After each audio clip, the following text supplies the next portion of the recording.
100 years ago, a group of armed rebels charged into this building, having come to the conclusion that only bloodshed could bring about Ireland's independence.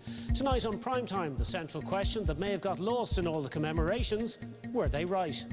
And what of those who suffered terrible loss during the Rising? Are we really remembering all the victims of the violence that started that Easter weekend equally?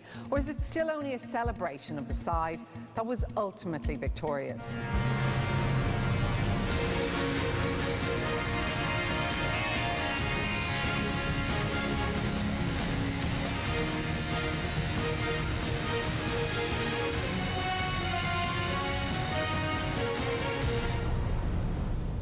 Hello and welcome to the programme.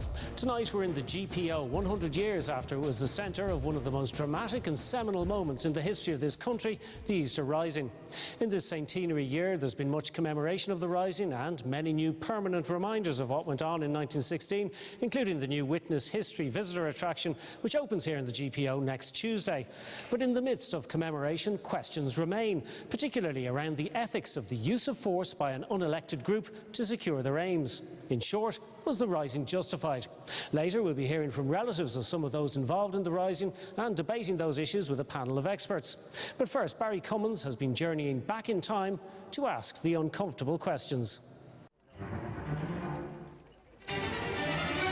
And he said, all of us that are going out tonight, he said, believe that we have saved the soul of Ireland, that we have struck the first successful blow to freedom. Ours is a complicated and troubling history. 100 years ago, Ireland was part of the United Kingdom. A mass democratic movement existed here, demanding a form of self-government. A Home Rule Bill had been passed by Parliament in London, but with the First World War, its enactment was postponed. A small group of people believed this all wasn't enough. They believed true Irish self-determination could only be achieved through violence. Did the conditions that existed in 1916 justify that decision? Was warfare and all the death and destruction and bloodshed that it brings, was it the only way? In every generation, the Irish people have asserted their right to national freedom and sovereignty. 6 times during the past 300 years, they've asserted it in arms. On the 1st of January this year, the state marked the beginning of centenary commemorations by reading out the names of the volunteers killed in 1916. Eamon Cant. Philip Clark. Thomas Clark. The names of others who died, civilians, policemen, British soldiers, were not given the same treatment. I've always been troubled by the tension between these two things. The Republic of Ireland, which I certainly grew up thinking was a good thing, and I still think it is today, and the violence that went into creating it. There was a tendency to portray the army of the Republic as a highly noble, almost saintly group of people, but in fact they killed plenty of people. I can't see a justification because they had absolutely no mandate at all. Does it mean that if they didn't have a mandate, that the men and women of 1916 were terrorists?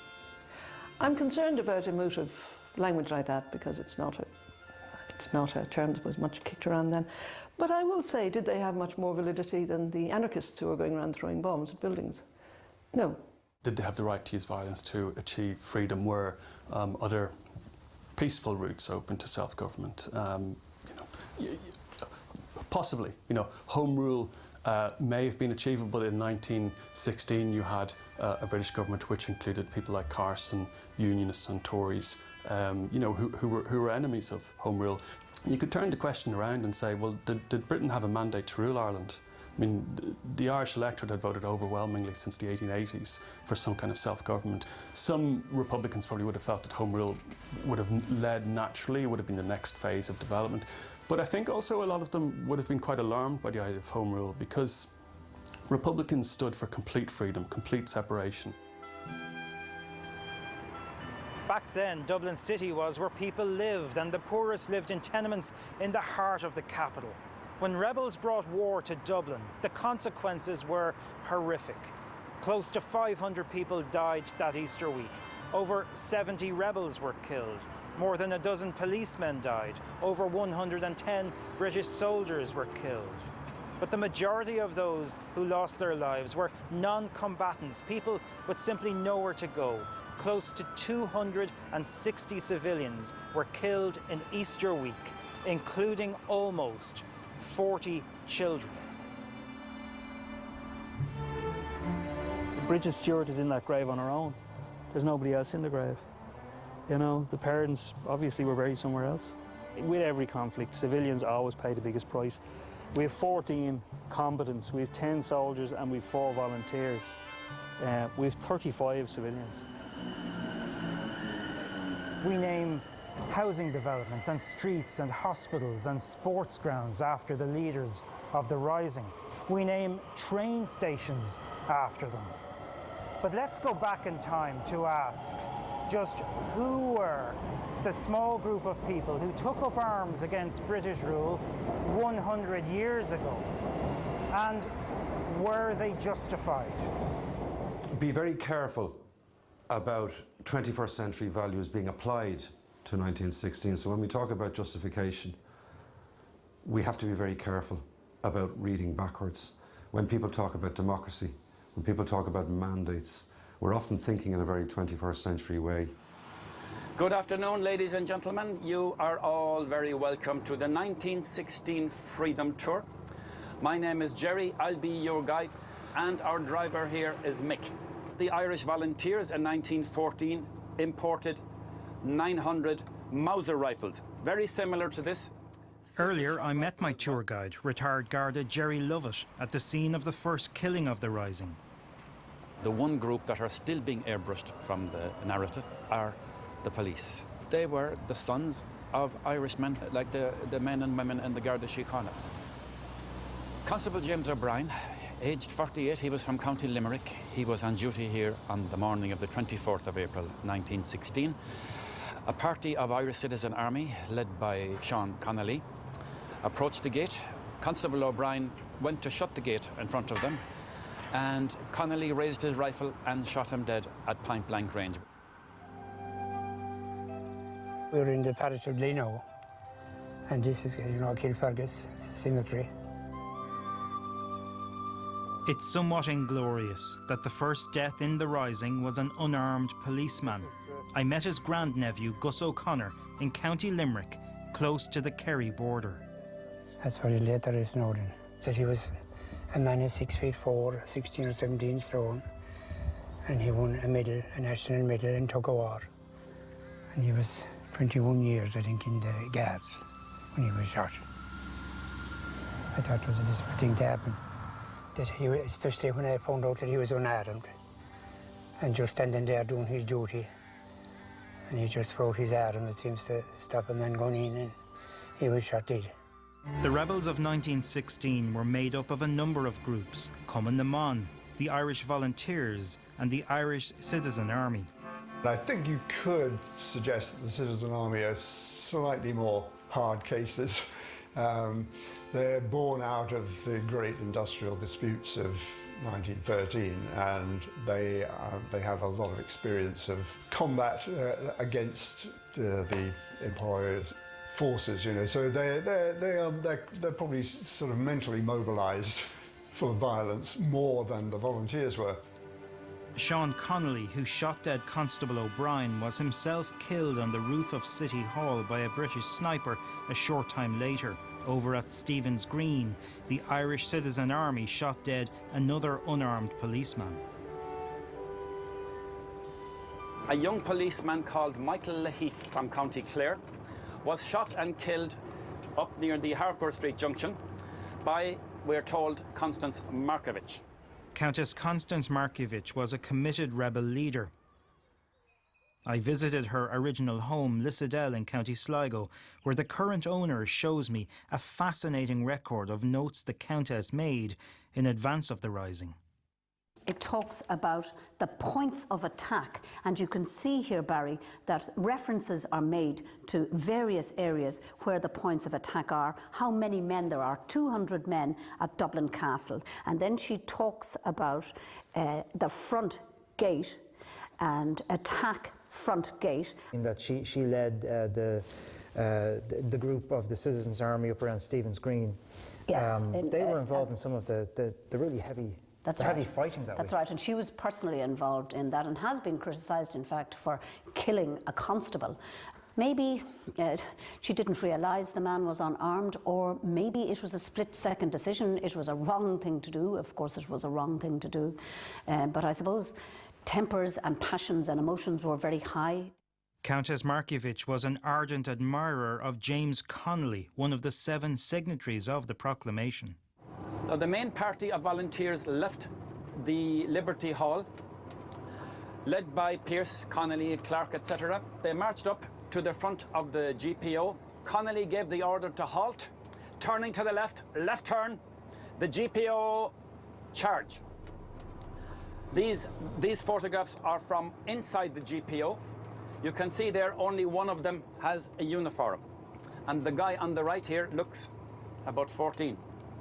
In terms of the leadership thinking, you're looking at maybe 3 different groups of people. You've got the cultural nationalist intellectuals, Pearse, MacDonagh, Plunkett. They're very influenced by kind of romantic nationalism. Then you've got James Connolly, who kind of stands on his own in terms of the Irish Citizen Army and a kind of a socialist analysis. And then you've got Clark and McDermott, and they're kind of Fenian revolutionaries. And we've got socialists, nationalists, Republicans, separatists. So I think we have to be very careful about imposing one kind of set of values on the rising.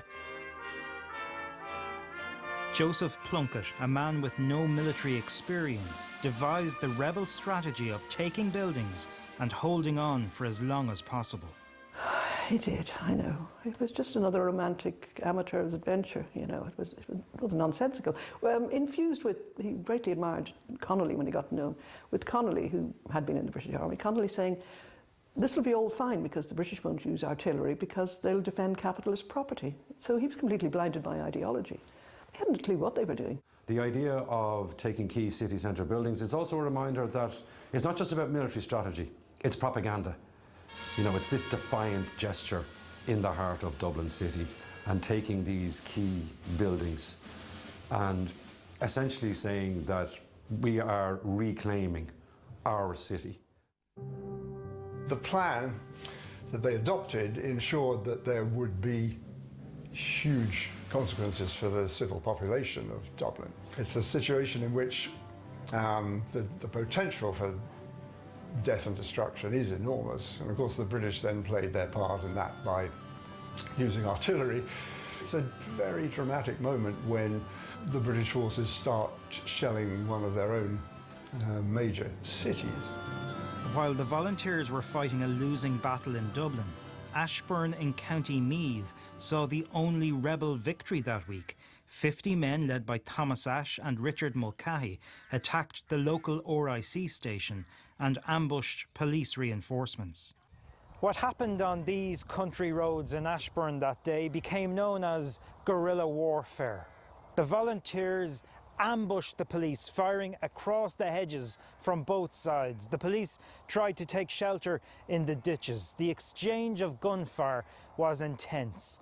After a number of hours, when it was all over, 2 volunteers and 9 policemen were dead. My father felt that they should attack from behind the hedges and all the rest. After a couple of hours, I think, all the RIC people, they retired. And unfortunately, there were 9 deaths. Richard Mulcahy, the architect of the military victory that day, would go on to become Commander-in-Chief of the Free State Army. He never spoke about Ashbourne, but what was very significant about him was when they were celebrating Ashbourne. Of course, my father was the obvious person to be there, but he refused to go and wouldn't give a reason.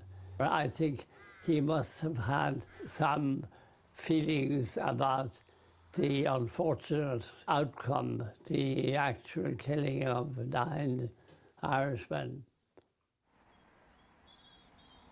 The memorial unveiled in Ashbourne in 1959 bears no mention of the 9 policemen who died.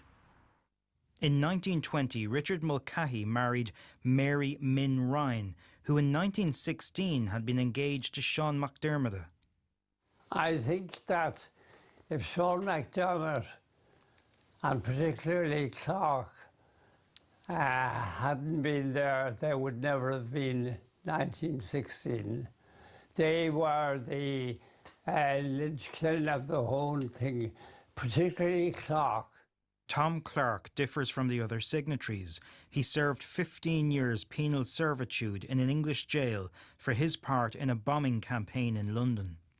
Clark does have a remarkable resilience and focus, and he is capable of great hate, but he's also someone who does not want to be centre stage. He has to be careful anyway because of his prison record, but he is much more comfortable working behind the scenes and trying to instill in the next generation that same sense of resolve and focus and indeed hatred that he had. Somebody like Tom Clark wouldn't give a damn what it took. He just didn't. He was utterly ruthless. He never ever lost sight of the fact that what he lived for was to get the Brits out of Ireland. And the obvious time to try to achieve this would have been when Britain was at war. When the war breaks out in the summer of 1914, Republicans are hugely despondent about the state of affairs. There's quite strong public support for the British Army. There's this idea that a violent act is not just necessary, but a violent act can transform public opinion. I mean, if you don't rise in a time of war, what's the point in being a revolutionary Republican? When else are you going to rise?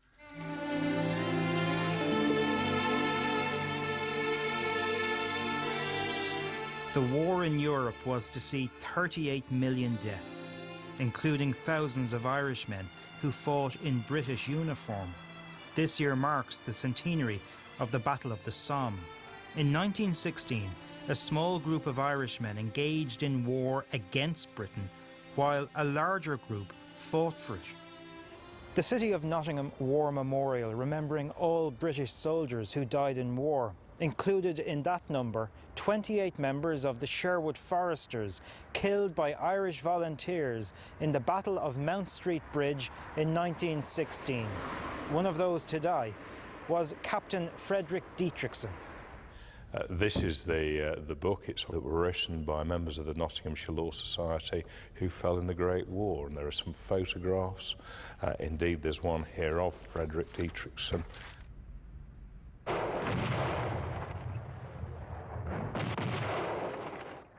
Frederick Dietrichson signed up to fight in France, but he was diverted to Ireland with fellow Sherwood Foresters.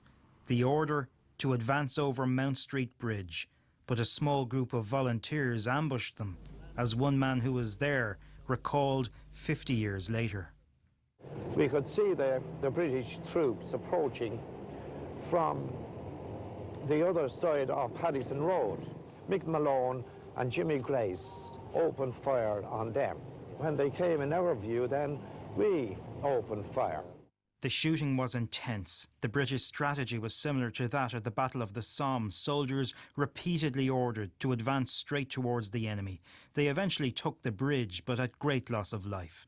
Captain Dietrichson was one of the first to die. In Oxfordshire, his granddaughters Tessa and Nicola tell me how as he marched towards Dublin from Dunleary, Frederick had a chance meeting with his wife and children shortly before his death. They had left Nottingham for Dublin to escape Zeppelin raids. She was a Dublin girl, and she must have heard the news that the British troops were outside, and she went to cheer them on. And so it was a real chance meeting for both of them. They both thought the other one was somewhere else. Well, I think that if he had been fighting in France and been killed, it would have been much worse. He would have had possibly a horrible time in the trenches. Whereas in Dublin, he'd just seen his family and he was shot. I think it was a much better death, actually, than if he'd been killed in the mud in Flanders or the Somme. Frederick Dietrichson is buried in Dunleary Rathdown's Dean's Grange Cemetery, one of 49 victims of the Rising here. There's also 3 other Sherwood foresters that are buried in the cemetery. Nearly everybody that was buried in here was just a single gunshot, was just caught by an unlucky shot, you know, or just being in the wrong place at the wrong time. One grave holds the bodies of 1 British soldier, 2 volunteers and 3 civilians. They were brought in from Dublin and they were in blankets because at the time they had to get the bodies off the streets. Graves were opened and the bodies were just dumped in. Some were killed deliberately. The North King Street massacre saw 15 innocent people, including a father and son, killed by British soldiers who broke through the interconnecting walls of houses to avoid snipers. They actually committed an act of savagery, really, in killing these men, because not only did they shoot them, but they bayoneted them. It was a real act of savagery against a child, a 16-year-old child, you know. There are other children here as well, though, John. There are, just one here, Bridget Stewart. She was aged 11 years of age. We have a young girl, Mary Kelly, who was 12 years of age. Mary was unfortunately shot. She was from Townsend Street. She was shot by a stray bullet. 6 days after the Rising began, and with civilian loss of life on a scale unimagined by the rebel leaders, Pádraig Pearse surrendered on behalf of the provisional government. I have a strange relationship with Pearse, you might say, because I started out at the very beginning not liking him, the little I knew, and I ended up curiously fond of him. I think Yeats was right. I think he was nuts, actually, in many respects. I also think he was extraordinarily selfless, gifted, kind. He had many, many, many virtues. There was nothing self-serving about him except wanting to have his name and deeds live after him. You know, the hell with the consequences. They'll remember me.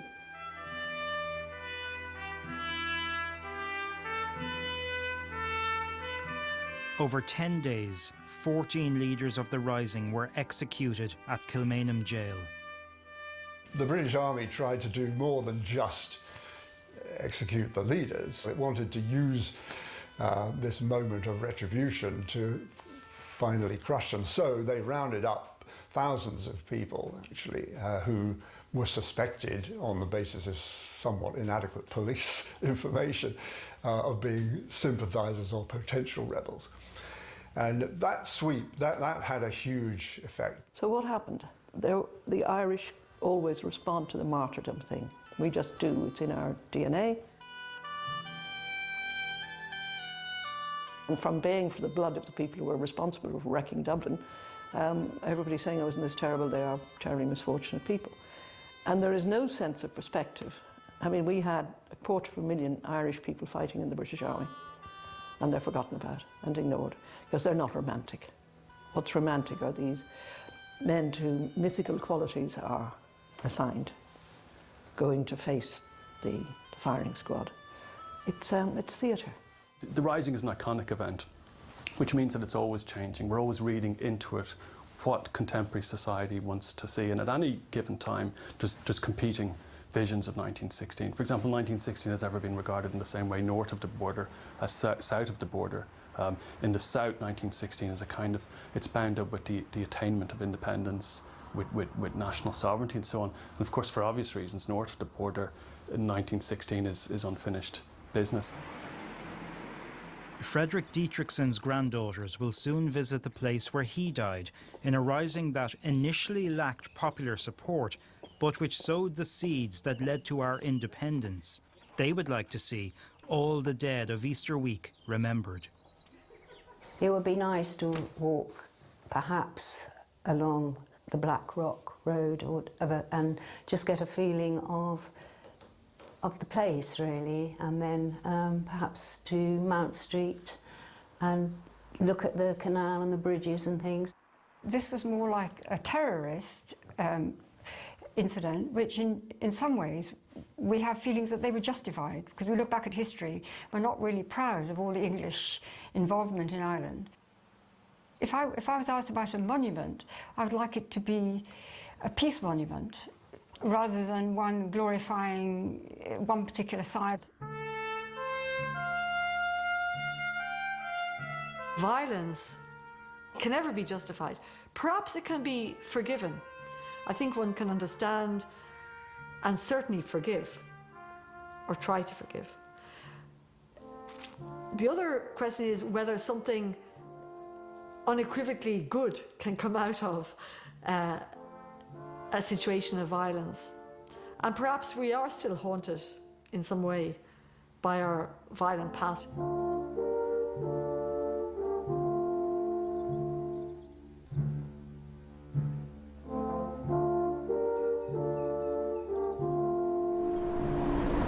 Join us here in the GPO, the epicenter of the rising, where in just a few minutes we'll be debating all these issues.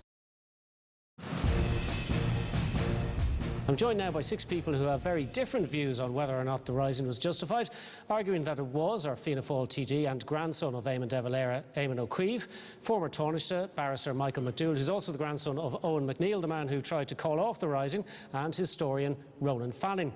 Arguing that it wasn't justified are journalist and Sunday Times columnist Kevin Myers, Irish Times religious affairs correspondent Patsy McGarry, and historian Ruth Dudley Edwards, who you saw there in Barry's report. Michael McDougall, if I could start with you.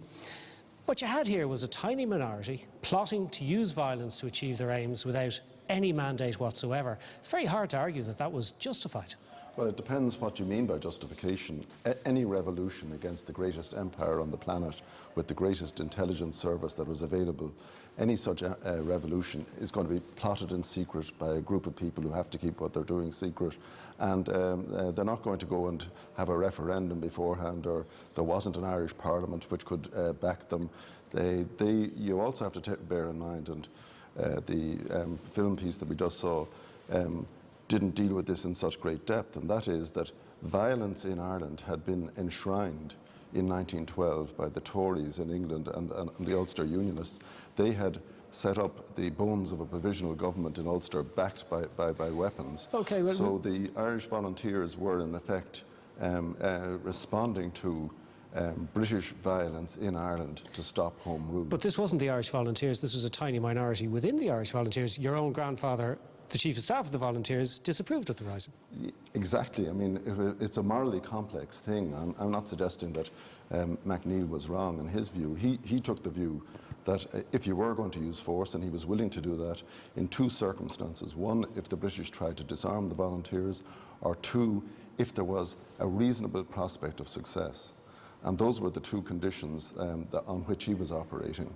The rebels planned a deception of him. They forged a Castle document to suggest that the British were about to disarm the volunteers. And in those circumstances, he wavered between supporting a rising and not doing so. And when he finally became convinced that there was no prospect of success and that the Castle document was a forgery, he countermanded the rising on the principle, on the moral principle, that he felt that you couldn't unleash violence without a reasonable prospect of success. But you don't disagree with him? Well, I don't disagree with that view, no. And he didn't change his view afterwards, but as soon as he was imprisoned himself, he got life imprisonment in Dartmoor for his sins, and as soon as the 1918 election took place, he and his 3 sons threw themselves completely into the War of Independence, because looking at the situation that had then arisen, he thought that the use of force was now justified and had a prospect of success. But that's the point. It wasn't, in his view and in the view of lots of people, it wasn't justified in 1916 because there hadn't been that democratic mandate. That's correct. But I mean, you also have to look at it this way. He wasn't like James Connolly, a revolutionary socialist who believed that you could light the spark and a revolution would come. That wasn't his view of the world. Likewise, he wasn't like Pearse and MacDonagh and Clark. He wasn't willing to soak the blood of Ireland by way of a blood sacrifice as a piece of political and historical theatre. But you see, we have to be very, very careful when we talk about moral justification, because moral justification in the eyes of people like Pearse was that British occupation of Ireland was unjustified. The only way to bring it to an end was to engage in an act of rebellion.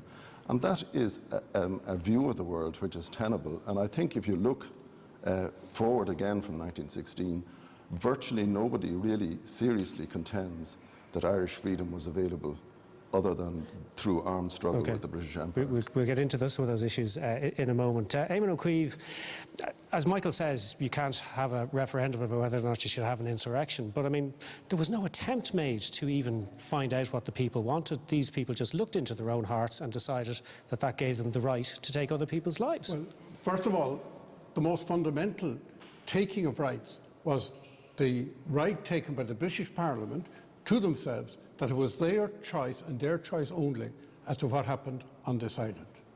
Now that's the first thing we have to understand. I believe that that right fundamentally belongs to the Irish people, totally independent of any wishes of anybody living on a neighbouring island. Now the second issue, of course, that you have to ask is, if they had openly declared a Republican Party that wanted a referendum for a republic, what would have happened? Ireland was policed by the RIC, which was not an ordinary regular police force. It was a paramilitary force in barracks whose job was to spy on the people to make sure that they weren't in any way going to undermine the empire, because Britain was aware of the Irish wish for independence, home rule or independence. And really what was limiting the Irish wish was what might be achievable, not what they desired. Now, the third thing that's very interesting, in the aftermath of the Rising, when De Valera and the rest of them were released, they tried, through a boycott of the RIC and so on, to use peaceful means to achieve their political ends. What happened? All their organisations, including Sinn Féin, were declared outlawed. And therefore, the British Empire clearly said, we cannot let Ireland go, because if we let Ireland go, it's the one little stone that brings the whole empire down. And any notion that the British Empire was going to give up its vast wealth right across the world, its dominance of the world, for little Ireland, I think is slightly naive. But you made the point that they didn't put a programme before the people, but there was a separatist party, a peaceful separatist party, Sinn Féin, in the era before the Rising, and it did contest elections and it got nowhere. Well, so the people, the implication is the people didn't want it. Well, it wasn't that the people didn't want it, because when the people had the courage, and there was a universal franchise, or a very nearly universal franchise, in 1918 and repeated in 1920, so you cannot say it was just purely a conscription mood. They voted very clearly what they wanted. They wanted complete separation of a republic. But the idea that the British were going to even countenance any successful political movement and grant independence through referendum without interference in Ireland, in my view, is absolutely naive. And the other thing that's interesting about all this worry about, this big debate about the justification of the Rising, nobody questions a much greater conflagration that cost 38 million lives. And that is this crazy world war that was going on between imperial families, all of whom were related, and who were not exactly democratically elected either. Okay. And therefore, to suddenly worry about democracy in a world where the leaders of these powers had no respect for democracy, the Kaiser, the King, or the Tsar, do you think they worried about democracy? And we suddenly are meant to, in this island, say, well, we can ignore their total disregard for democracy, and we're meant to, in some way, say, well, we'll do it some democratic way that nobody yet has indicated was available in any meaningful way. OK, well, let me bring in Ruth Dudley Edwards. Ruth, among many other things, you've written a book, you wrote a book some years ago about Pádraig Pearse, and you've mentioned, of course, his address to the great Home Rule demonstration outside on O'Connell Street in 1912. And what he said at that time, if we are cheated this time, there will be red war in Ireland. And Pearse took the view that the Irish people had been cheated by the delay in Home Rule and the introduction of partition. Pearse is a very unusual case in that he was driven by a death wish. Now, the problem, when we look back at 1916, is that Pearse was the man with the way with words. I mean, he was a phenomenally brilliant propagandist, utterly brilliant. And he constructed a whole vision of the past which suited his take on it all, and which turned Irish nationalism into a religion. It was all bound up with Catholicism, and him as Christ. Yeah, but there was plenty of other people involved who weren't going down that particular path. Tom Clarke was a very hard-headed individual indeed.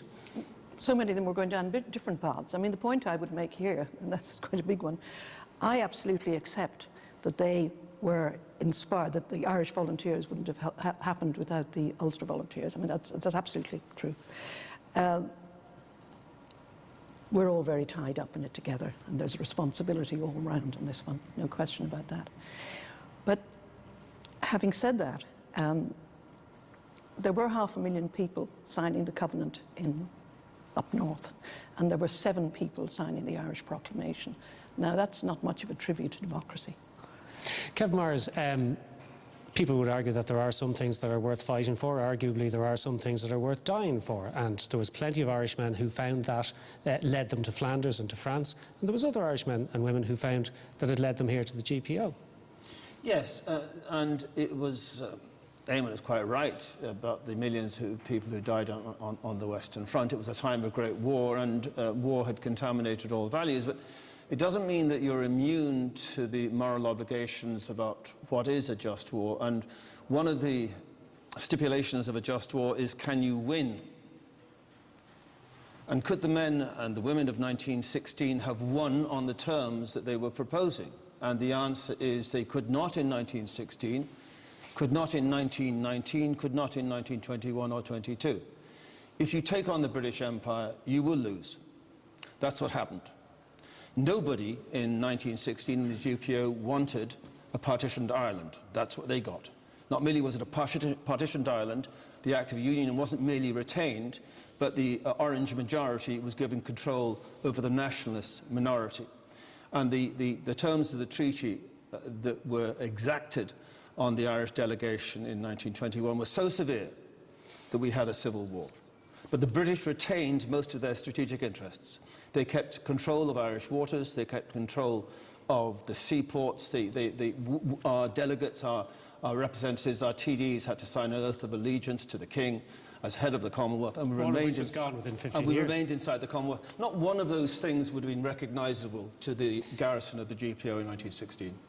And yet they would argue that they weren't looking for a victory in 1916, they were looking for a victory sometime down the road.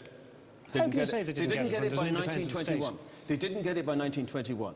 Now, what happened in subsequent years is a different issue, and Eamon de Valera, and Ronan's going to talk about that, I'm quite sure, manipulated the politics very brilliantly in subsequent years. But what violence actually achieved was none of the objectives that were set out in the proclamation of 1916. OK, I better let Ronan in there, because I think he's eager to answer that point. I mean, let's just a couple of points. First of all, the prediction that there would be red war, that there would be, whatever it was, there would be bloodshed, Ireland would run red.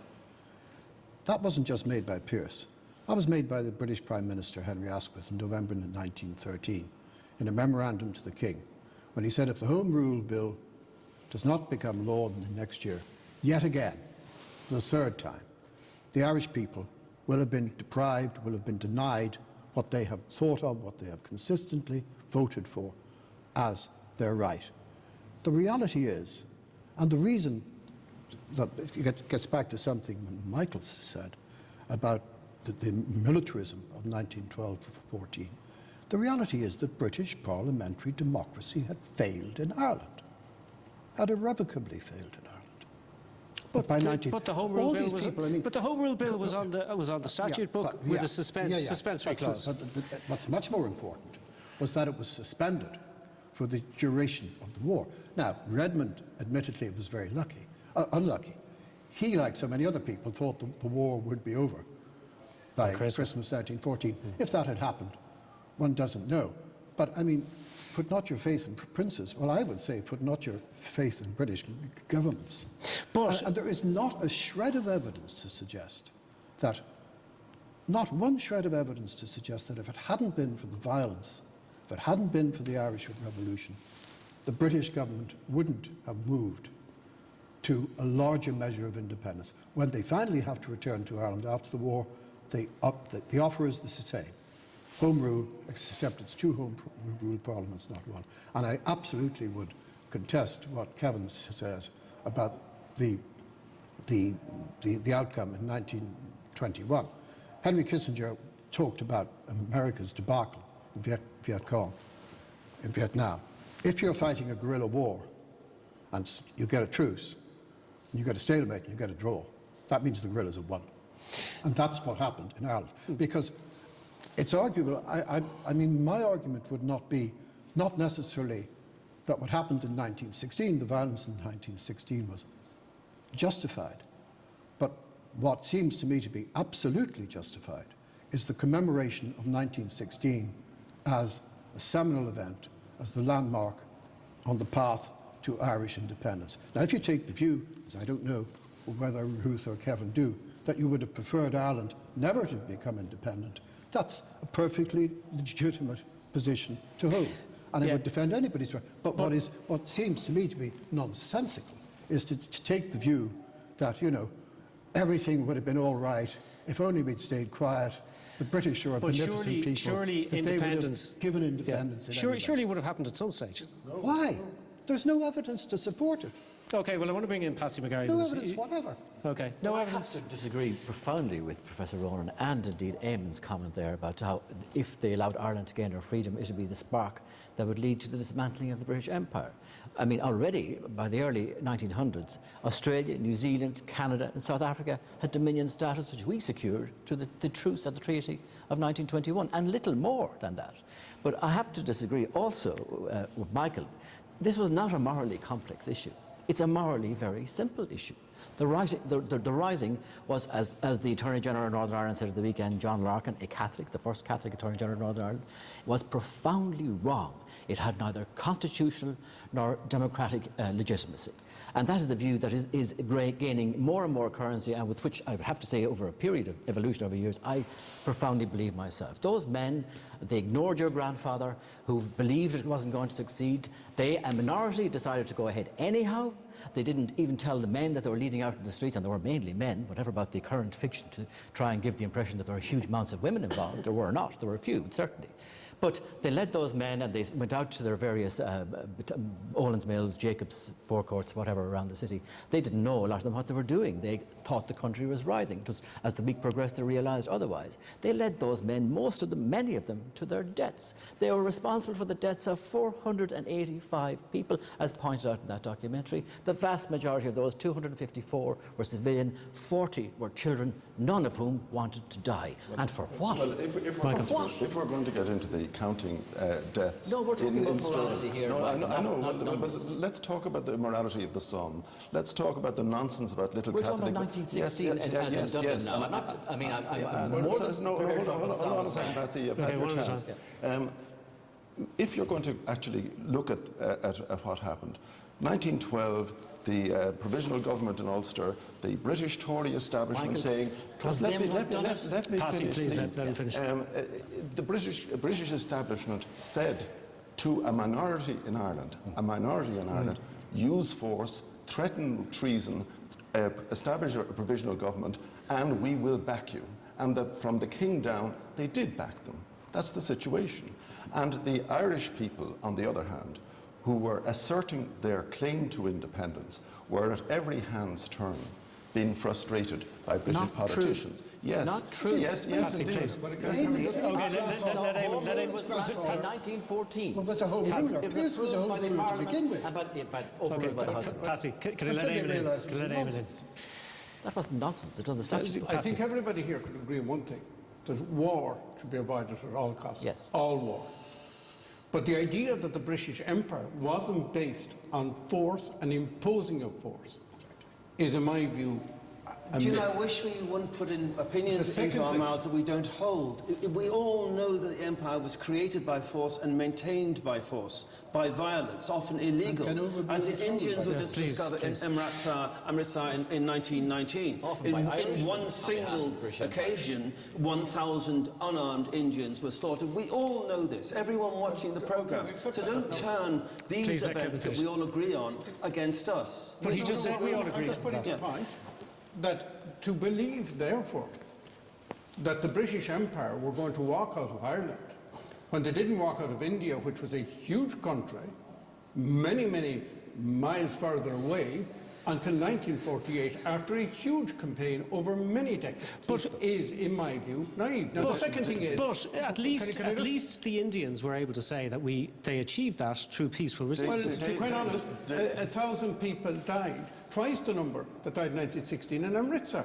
Now, unfortunately, when the British Empire were in control, people died because of the whole basis of the empire being at war. Can I make one other point?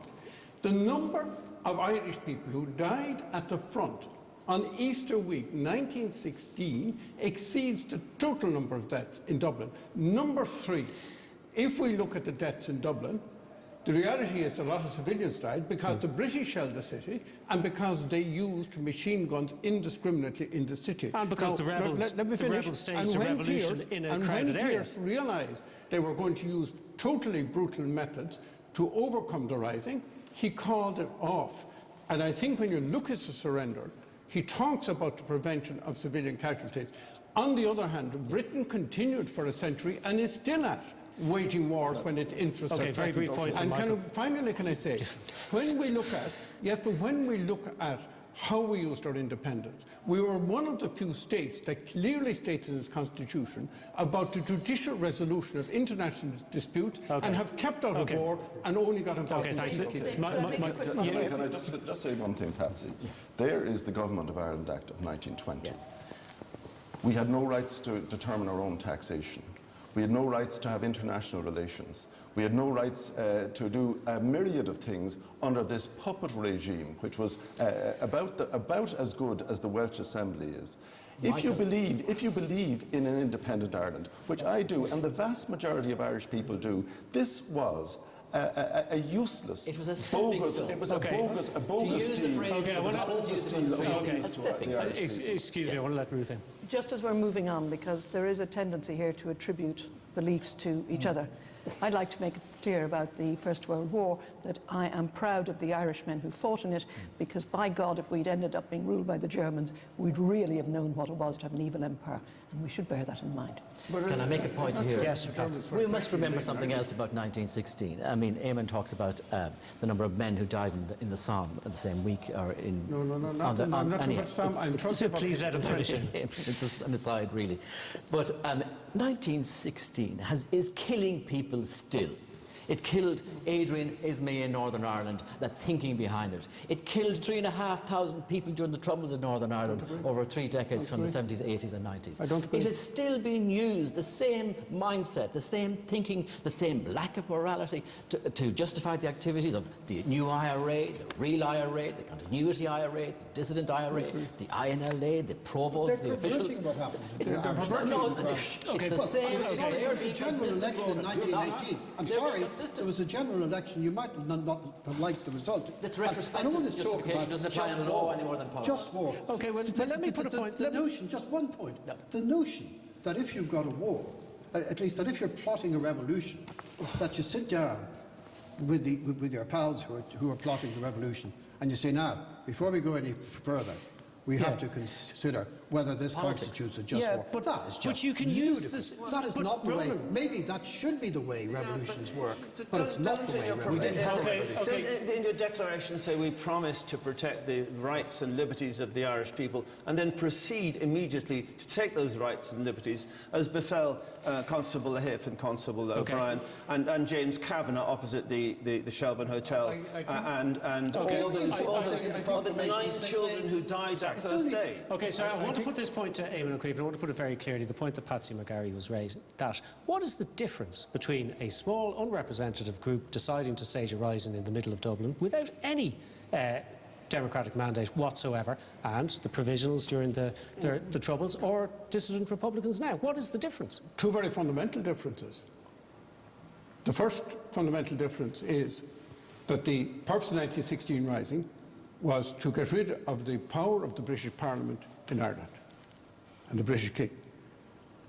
Secondly, it clearly admonished us to be oblivious of the differences carefully fostered that separated a minority from the majority in the past. And therefore, it actually admonishes us, and it's a point I have often debated with Republicans and with my friends in the unionist community, that in fact a true Republican seeks peace with the Unionists in line with the proclamation. And the third thing, it talks specifically about taking power until there is a government elected by the suffrages of all her men and women. And therefore, it clearly lays down that as quick as you can get it left to the Irish people, there can be only one sovereign government, and that's the government of the people. And in fairness, the vast majority of the families of the leaders of 1916 and of the veterans of 1916 who survived it, including, if I might say so, my grandfather, bought into that dynamic, and that's what the 1937 Constitution was about. It was the first time in Irish history that a referendum, obviously it couldn't take place in 32 counties, but in this part of the island, a referendum took place that was government by the people, for the people, and interestingly enough, I think it's fair to say that this state has been incredibly peaceful. It was the part that remained under British domination that has the problem, not this state. But Michael McDowell, one could invoke the blessing of dead generations to do just about anything, couldn't you? You could, and I mean, obviously, you could say that that was theatre and part of what Ruth was saying about almost creating a religion and an inheritance from dead people of some kind of moral right to use violence. It seems a bit implausible to our modern minds. But let's take a look at what had happened. You know, over a number of centuries, as the proclamation says, the Irish people had done everything they could possibly do. They'd had monster meetings at Clontarf. The repeal movement was savagely put down by British interests in Ireland. The 1798 rebellion was put down.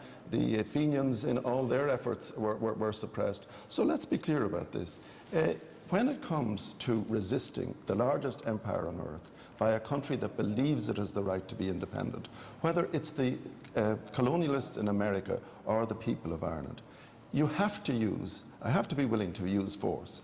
And you have to use, to some extent, underhand methods against the most brilliantly organised intelligence system that has ever existed on this planet. But Michael, and if you look, we now know, David, that Tom Clark, every single move he made from his shop in Capel Street, he was under constant surveillance. Michael, the point Patsy was making was that you could use the same justification for the provost. Oh, of course you could. And I mean, and by the way, an awful lot of the attack on 1916 and the revisionism in history has been motivated by a desire to somehow say the provos are wrong, therefore 1916 is wrong. And that's an inverted logic with due respect. Let Ruth in. Sorry, Patsy, you let Ruth in. The key point here is that they did not have public support until emotion took over, and later on there was retrospective justification. And that meant that any group that wanted to have a revolution believed that they would ultimately get retrospective justification. And that is what Sinn Féin are up to at the moment in their exhibition, with a whole room dedicated to the hunger strikers. They're trying to get the same status as the men of 1916 and the dissidents. They're not succeeding. They're not succeeding. They are. It's what they want to do. The same thinking is being used to kill prisoners. 13% of the vote. You're captured by... So how is that? We'll back to Michael talking about 1798 and all, the 1803, you can list them all off, 1848, 7, whatever. Politics did work too, Michael. Politics got Catholic emancipation under Daniel O'Connell. Under Parnell and David, we got the greatest and only real revolution of the period in Irish history. The transfer of the ownership of the land of Ireland to a significant minority of the people of Ireland, and that grew afterwards. And politics did get home rule in September 1914. You know that's what? I'm sorry, was suspended because of the war. Let me Patsy, do you believe for 1 minute, Patsy? Do you believe for 1 minute that the Land Acts were all passed because there was no threat of violence against landlordism in Ireland? Of course it was. Michael, I'm not saying violence. Sorry, one voice.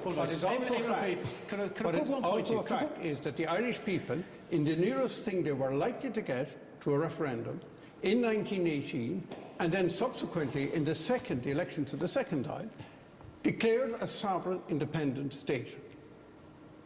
They set up a proper government, they sent a diplomat across the world, they set up their courts.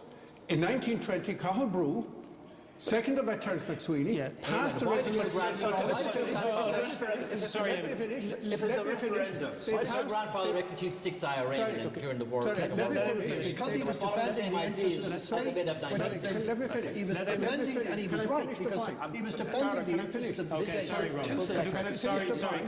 The British government, instead of saying, well, sorry, we now accept the will of the Irish people, suppressed the Dáil, suppressed the army of the Dáil, suppressed all of the efforts, diplomatic and otherwise. Now, one of the interesting things about... If it was a referendum, in 1918, the referendum was failed because the Sinn Féin got 47% of the vote. You said that the British government moved against Dáil Éireann, and in response to that, the IRA started a campaign. No, on the first day, the Dáil met. Salahad Beg. No, that you could use the term referendum. Well, I did. I am replying to that term referendum. Sorry, gentlemen. You said that the Dáil Éireann was suspended because of its political activities. What began on Dáil Éireann was the murder of 2 police officers at Salahad Beg. The violence was initiated alongside the democratic process, and this is the disaster for Irish life, that instead of using constitutional methods for the time first Dáil people chose to use violence. And we haven't gotten rid of that violence yet. You're incorrect, because, as I pointed out earlier, they did try between 16 and 19 to use peaceful methods. And what happened? They outlawed all the organisations they had. They were civilian organisations. And they arrested the leaders, including De Valera, who had been elected to their parliament. Look, I'm not going to defend the British government. What I'm just saying is the use of violence in domestic circumstances simply was not justified. We're all talking across each other and nobody can hear anything. The election had been over long before Salahad. It wasn't a domestic, sir. And to take Patsy's point about why Eamon de Valera executed people during World War II. IRA. Yes, and he did that because in 1937 there was a constitution passed which had been voted for by a majority of the people who voted. Okay, very quick. But they were following the IRA in 1960. And from that point on, any act of violence against the state deserves to be treated in the way. As Ruth said, executed 77 in 1922 and 23. Ruth, sorry, gentlemen, Ruth wants to make We're back to the same key point. What right did those 7 people have to start a revolution? Any more than the 7 of us now have to do the same. We can do it in the name of the dead generations. We have the justification, if they did. And if they did, the provos have it. If they did, the dissidents have it. And we're stuck with that, and we have to face the truth about that. There is one minor problem with that, David, and that is this. You are looking at it from the comfortable chair of living in a democracy. If you live in a country which is struggling for its independence against the greatest empire in the world, you cannot conduct that struggle on the basis of parliamentary democracy. Michael, it doesn't the majority work, of people were happy with it. It never worked. Okay. Michael, it was I'm afraid we have run out of time, and no doubt we will hear a lot more of this debate over the coming week or so. But Eamon, Michael, Ronan, Kevin, Patsy and Ruth, thank you all very much for joining us. Miriam. Well, that's the expert view, but if war means anything, it means death, it means sorrow, and it means loss. And we're joined now by people whose families did suffer real loss as a result of 1916, on different sides and with very different views as to whether or not that loss could ever be justified. So what are their stories, and do they feel that 100 years after the event, their loved ones are being properly remembered and their lives properly celebrated? I'm not going to introduce you all at the beginning, and I'm going to start straight away with you, Cathal McSweeney Brew. 2 very famous grandfathers, Terence McSweeney and Cathal Brew. But tell me about Cathal Brew, because he's an iconic figure in relation to 1916. Well, he was very much into sport. He was very strong. He was a very determined person. He was one of the people who went and scouted around the sites for the 1916 Rising, and decided to hold out in the South Dublin Union, which was a very good vantage point overlooking some British positions and overlooking the canal. And the whole idea was to create difficulty for the British. It turns out that they were never defeated. It turns out that the British made 2 severe attacks, and one of them he was very severely wounded, 25 serious wounds, and he managed to hold out for a few hours, actually singing to stay conscious because he'd been so badly wounded. And then when the British withdrew, he then continued singing, and then Eamon Cant and the others heard him singing, and they said, wow, he's still okay, and they came back to look after him. It turns out then that because he was a senior person, but they thought he was going to die, they didn't bring him, didn't execute him, and they didn't send him over to Frongach in Wales. So he ended up reorganising the Volunteers and the Citizen Army later in 1916, and that's how he emerged and ended up as Minister for Defence in the War of Independence. And when you and I were watching earlier the previous discussion, you were getting quite annoyed at some of the things you were listening to, weren't you? Well, I was thinking that these are historians, and I'm saying this is family. You know, and I was really thinking that it seemed to be very artificial. They were talking about, you know, well, if this was County Longford or County Westmeath, they could have had an election, you know. The difference between Ireland and Britain was so totally different. We weren't allowed to do what we wanted to do. 700 years we were treated either that you grew food or you grew soldiers, and the soldiers were put in the front line for war after war after war. It was not a proper life. On my other side here, Ken Wolfe, tell me about your great-grandfather's story. So my great-grandfather's name was William Rowe. He came from County Wexford. I don't know much about his background because he was an orphan. I don't know who his parents were. But when he was 20 years old, he joined the Royal Irish Constabulary. But he gradually got promoted up the ranks. And when he was 48, he became head constable in Fermoy RIC station. So that's where he was in 1916. And at the end of that week, the RIC were ordered essentially to round up the volunteers. So my great-grandfather was sent out to arrest the Kent brothers. It ended up in a standoff and a shootout. My great-grandfather was shot dead. One of the Kent brothers was shot dead. Another Kent brother was badly wounded. And the two surviving brothers were taken into custody. That was Thomas Kent and his brother William. Thomas Kent was court-martialed 2 days later and executed about a week later for his part in that incident. And now, obviously, all of us know that Kent Station is obviously called after Thomas Kent in Cork, but there's nothing to remember your father. Do you think that's fair or unfair? The only memorial to my great-grandfather is actually in London, in St. Paul's Cathedral. I think it is sad that when he was a casualty of the Rising 1916, it was a tragedy for both families. I think it would be fitting that everybody who died in Easter 1916 should be remembered. So I'm very glad to see that the government is actually putting a wall of memory for all the casualties in Glasnevin. Mary Gallagher, you're a grandniece of Eamon Cant. I'm conscious we're all sitting here in the GPO right now. Remind us of his role in his story, and also there's a very interesting story about the two brothers there. Well, Eamon Cant is obviously one of the signatories of the 1916 proclamation. He was the commandant of the 4th Battalion and led his men to the South Dublin Union, now St. James's Hospital, on Easter Monday in 1916. But the backstory to that is that Eamon Cant was the son of an RIC head constable. He was born in Ballymoe when his father was posted there, and the family moved originally to Drogheda and Ardee and then later to Dublin. He had one brother who was an RIC constable as well, JP, and he had another brother, Bill, my uncle Bill, who was in the Royal Dublin Fusiliers. One of the things I did find particularly moving, though, was after Eamon was executed, Bill was sent out to the front just in time for the Battle of the Somme. Now, my grandfather, who had been horrified at the extent to which Eamon was involved in the 1916 Rising initially, but equally turned his views around, having seen his brother executed, he felt that Bill had been sent out to the front in retaliation for Eamon's role in 1916, and he wrote this in his diary. But when I went back to research the family life for the biography of Eamon that I was writing a few years ago, I found Bill's letters to my grandfather back in Ireland from the Somme, and he said in those letters that I couldn't stay away, I couldn't let them go on without me, words to that effect. So you see different perspectives when you actually go back to the historical record. I've got to take a break now. I'll come back to talk to all of the rest of you in a moment. Join us in a few moments. We're going to take a commercial. Welcome back to the GPO and to our special programme on 1916. Maura Fitzpatrick, I'm conscious we're sitting here in the GPO and your grandfather was a member, isn't this correct, of the Dublin Metropolitan Police? Yes. And he was the only policeman in here on duty at the time. When the rebels came in. When the rebels. And he was captured and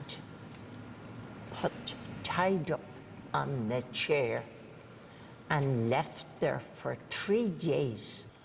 The O'Reilly spoke to my grandfather and he said, I'm not going to shoot you. I'll let you out the side door. Unfortunately, he got out and went through where the Monument Creamery used to be years ago. He was shot twice there. And then he was taken to hospital. But he was pensioned off then. And that was in 16. And he died October 19. And my grandmother at the time was given £60 pension for the year. But the minute he died, the money died. And she'd 4 children. But do you think your grandfather was properly remembered, Maura? No, nobody remembers, only his family. Only his family. Nobody ever remembered Edward Dunphy was the only policeman in the GPO when it was raided in 1916 and died from his wounds. No one, only the immediate family that suffered. Beside me here, Colm Galligan. Tell me about Peter Paul Galligan, your father. Father, yeah, my father. And his role in 1916. Yeah, well, he became a member of the 2nd Dublin Battalion. MacDonagh was the commandant of that, and from there he became a lieutenant, and then he became a captain, and he took part in the gun running at Hoth. He was one of the officers in that. And then from then in 1915, MacDonagh put him on the training staff, which was probably of the IRB, basically, and he was promoted to a commandant. And in Easter weekend, on Monday, he heard the ructions here in the GPO, and he immediately got across here to the GPO, and being the sort of talents that he had probably in training, he helped in the defence here for some extent. And then Connolly and Pearce called him aside in this very building, this amazing, in this very building 100 years ago, and said, "Now, okay, Galligan, you've got to go back to Enniscorthy." He immobilised the Wexford Battalion. Of all people here, my father didn't die in the Rising. He was sentenced as a criminal to Dartmoor for solitary confinement for 9 months, or I think it was 10 months, on appalling conditions. But he went on. He came out of, just the whole story. He came out of these prisons. My father went right up onto the Dáil. He signed on the treaty side because the constituency wanted him to do that. He never wanted to be a hero. He did his duty for Ireland. He fought for freedom, and that's what he did. Eddie Brennan, tell me about your family and your story. The younger of the two was 18-and-a-half-year-old Francis. I believe his reason for joining the Royal Dublin Fusiliers was because they had this system in Dublin at the time called the PALs. I'm not sure whether he was influenced by his older brother, who had been killed the previous year in Flanders, 21-year-old Eugene of the Royal Irish Rifles. And my father was in at the same time. But anyway, Francis... So all in the British Army, basically, Eddie? Yeah, so all 3 of them, yes, yeah. On Easter Monday, word came through at about 12:30 from the headquarters in Parkgate Street that the castle was under attack. So they were ordered to get their men, battalion, the 10th Battalion, over to the castle to relieve the castle, which was under attack from Sean Connolly and those people on the roof of the City Hall. So they formed up, marched out the gate onto Benburb Street, onto the quays, turned left, and they had only gone about 200 yards before they reached Queen Street Bridge. They were fired upon from across the river, from the Mendicity Institute. Francis was mortally wounded within the first few minutes, and he died the next day in the Adelaide Hospital. Your uncle's, Francis, who was shot dead at Usher's Island, he's not regarded as a hero. Well,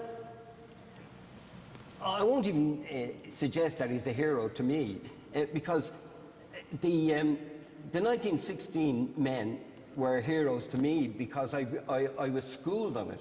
I had a teacher who was old IRA, and he told us constantly stories of the Rising, the men involved in it. To me, they were heroes. But it wasn't. So what do you think of your Uncle Francis then? You don't think he was a hero? Not really, no, because he was doing what he thought was the right thing, as were the men in the Mendicity Institute. They were doing according to their aspirations and beliefs. And for whatever reason Francis joined up, he was doing it because he felt it was the right thing to do. So obviously he wasn't from a nationalist family when three of the family were involved in the British Army. Eleanor Cummins, I think it's your grandaunt, isn't it, was a nurse involved in 1916. Tell us about her. Her name was Nurse Margaret Keogh, and she worked in the Dublin Union, the South Dublin Union, and on Easter Monday she went to tend to a wounded volunteer. Dan McCarthy was his name, and she was shot dead.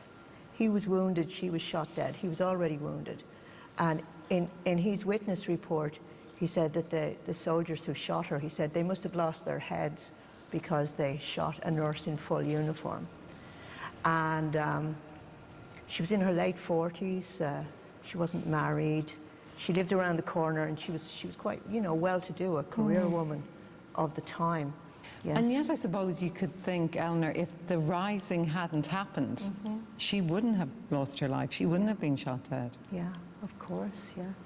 And it's a tragedy, And in the 60s, she was commemorated, and there was a plaque put up, and my father was there, and and now we're commemorating her on Saturday. There's going to be a new plaque unveiled, and in another month's time, there'll be a play that I've written about her on in Carlow. So my family is making sure that we commemorate her, and also she's been remembered in other ways, because at the time she was a footnote in history, and one of the accounts said that she passed away from fainting, kind of a euphemism, because it was a scandal. How do you deal with that a nurse was shot?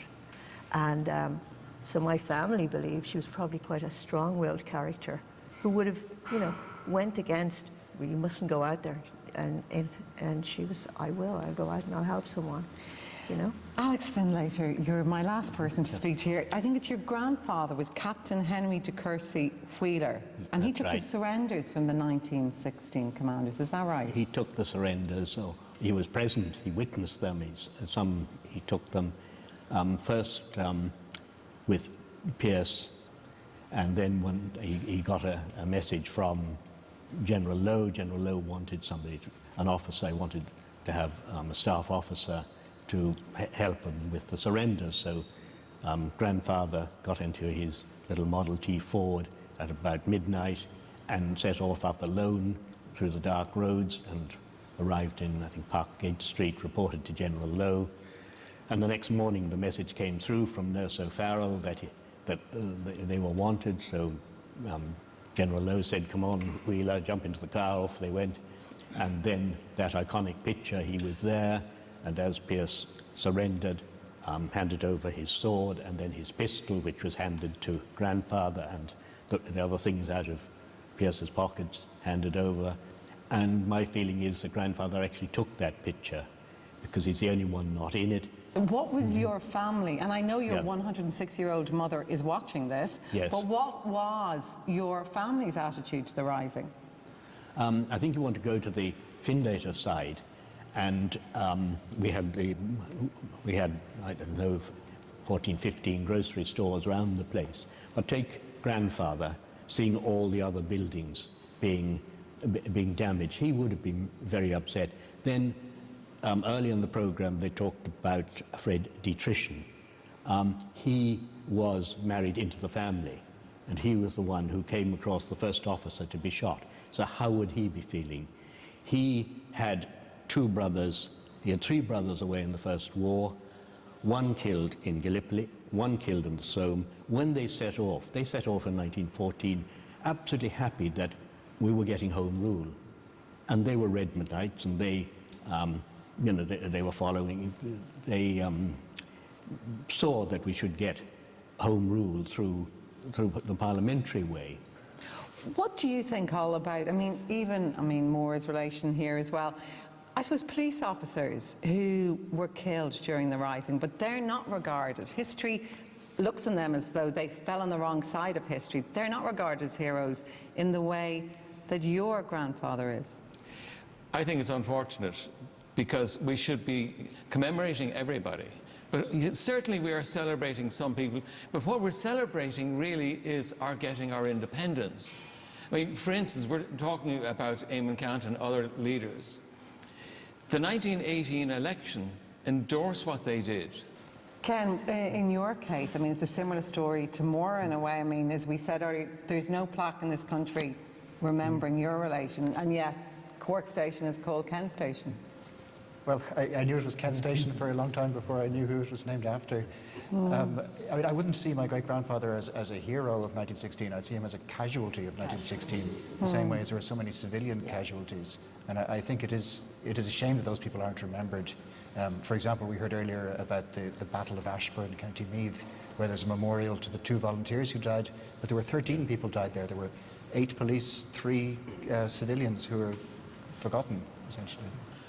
Miriam, I think we have to get away from seeing heroes, and if you take the opposite of villains, I think we have to recognise, and I think one of the best things to come out of the commemoration, the centenary commemoration, is an acknowledgement that it was a very complex issue, that there were people who were all out there doing what they believed, in most cases, to be the best thing.